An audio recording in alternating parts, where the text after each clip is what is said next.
A lot of parents seem to have concerns around particularly the eyes, the ears, the nose, the mouth. What can you tell us about those? Well, these are very, very common complaints in the office when parents come to us after a sleepless night. And so I want to go through these in a little bit more detail so that you as a parent know when to trigger that phone call. So let's start with the eyes first. I think vision for all of us is so key and so important. And when your child has a problem with their vision, or if they have a problem with the muscle strength of their eyes, these conditions sometimes are so subtle that they're often not seen in the office and they may be passed off by your healthcare provider. So your observations at home of your child's eye movements and how they seem to perceive picking up objects or see things from a distance are so, so important to report to your doctor. So if you see eyes turning in an alert child, and I'm saying that because sleepy kids often will have their eyes pop up in the back of their head, or they'll have droopy eyes, or one eye crosses in as they're about to fall off to sleep. That's not the situation I'm talking about. It's when your child is awake and alert and suddenly one eye seems to turn in, or both eyes turn in fairly frequently. Those are things to report to your doctor. Also, if you notice that the whites of the eyes are discolored a bit, if they look bluish or grayish or even have tinges of yellow, those are important to note because they typically should stay white, and if they do change colors, sometimes it points to genetic conditions or sometimes issues with the liver or with the pancreas. So very, very important as a parent. You live with your child 24/7. You really know what color they are to report that, and also photograph those changes if you can. Okay. Eyelashes. Now, we might not think that they're really important, but they are. They help protect the eyes against foreign bodies and dust. But some eyelashes grow in a little wonky, a little funky, and sometimes they'll grow in the reverse. They'll turn in and scratch the eye. That condition is called entropion, and it can be very uncomfortable for a child. It can scratch their corneas and lead to chronic rubbing and chronic injury of the eye. So if your child's eyelashes appear to be growing inward rather than outward, best to get to a pediatric ophthalmologist and get some advice on what to do. Similarly, a lot of children have the equivalent of cradle cap on their eyelid margins, and that is called marginal blepharitis. Sometimes it's from allergies, sometimes it's just from overactive oil glands, but what babies typically get and little toddlers get are crusty little yellow discharge that's right around the base of the lashes. Can be quite uncomfortable, and again, all that excessive rubbing can lead to sometimes potential injuries to the eyes.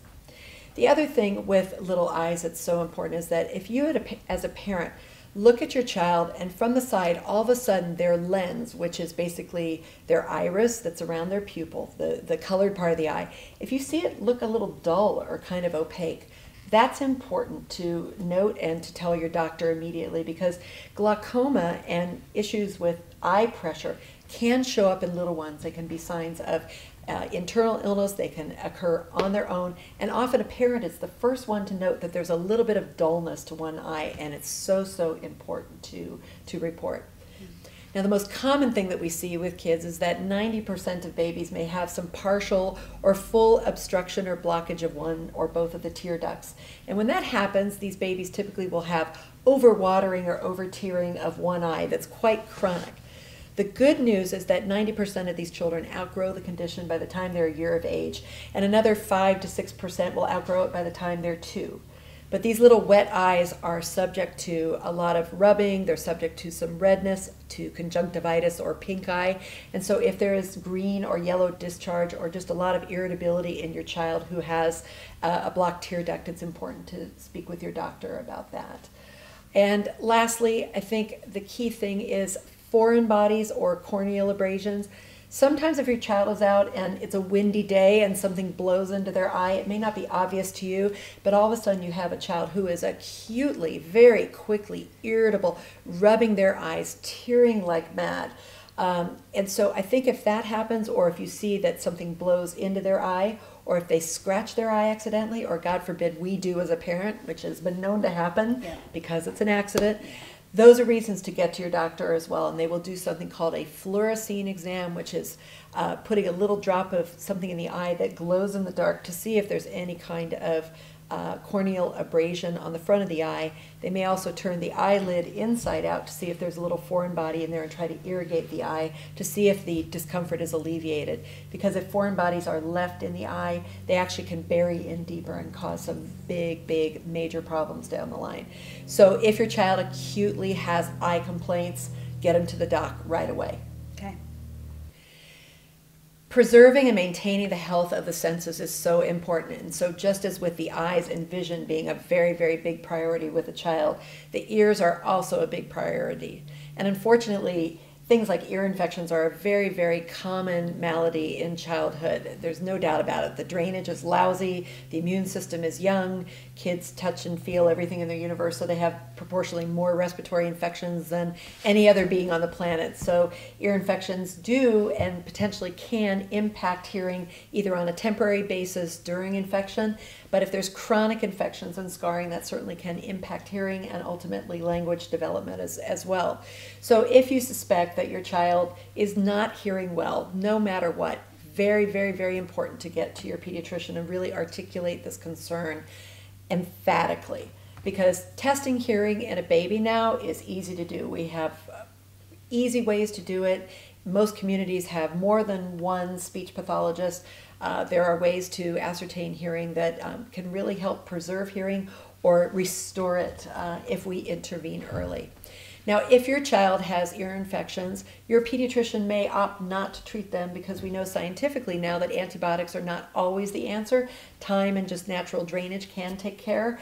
But if your child is acutely uncomfortable and continues to be so, and especially if they have systemic symptoms with their ear infection like fever, listlessness, vomiting, poor eating, those are reasons to get into your doctor and really have another discussion about whether antibiotics are necessary under those circumstances. Second of all, if you notice things coming out of your child's ear, like it looks like baby squash, that's pus coming out of your child's ear until proven otherwise. So why does pus come out? Sometimes when an eardrum ruptures during or after an infection, but sometimes if there's a foreign body in there. So if your child is constantly referencing their ear and really yanking at it even without a cold, go in and have it checked because you never know if there's a little bead in there, a little eraser. I've seen airplane tires, you name it, we've found it in ears. And if those things sit in there for too long, they can cause local swelling and marked difficulty in extracting them. And kids are just experimental beings. They just want to see what fits in every hole. So sometimes we have quite a surprise. So if a child is acting uncomfortable, definitely get them to the doctor, even without a fever. The last thing is earwax. Now, most parents are so afraid to clean ears because people like us say, don't get near your child with a 10-foot pole. Now, the ears actually have hairs in the canal that naturally move wax to the outside. So if wax is soft, that's an easy deal. But if wax dries out, if you live in an arid climate like in Arizona or here in Southern California where the air is very, very dry, and you don't let any liquid get into your child's ear, that earwax can turn to stone. And then it can start pulling on the ear hairs and cause difficulty and sometimes irritability in kids. So again, if your child is referencing the ear and all your doctor finds is stone hard earwax, then removal of that will alleviate your child's symptoms. So how do we get around that? Well, when you give your child a bath, let a little water get into their ears. The ears are like a little cul-de-sac. The canal literally has a blind ending and comes right back out. So if water comes in, it just drips right out or evaporates out, and it can lubricate that earwax and keep it moving in the right direction. Then when you see it at the outside of the ear, just snag it with a Q-tip or your finger or a tissue, and that way you can remove the kind of smelly old wax that's making its way to the outside. Now, the other thing that can happen is that cradle cap, again, it sounds like the bane of a child's existence, but it can kind of recur behind the ears, and that's called seborrheic dermatitis. What it looks like is greasy scale, much like the cradle cap your child might have had early on in infancy. But it causes cracking or fissuring behind the ears, and it can be very, very uncomfortable for a child.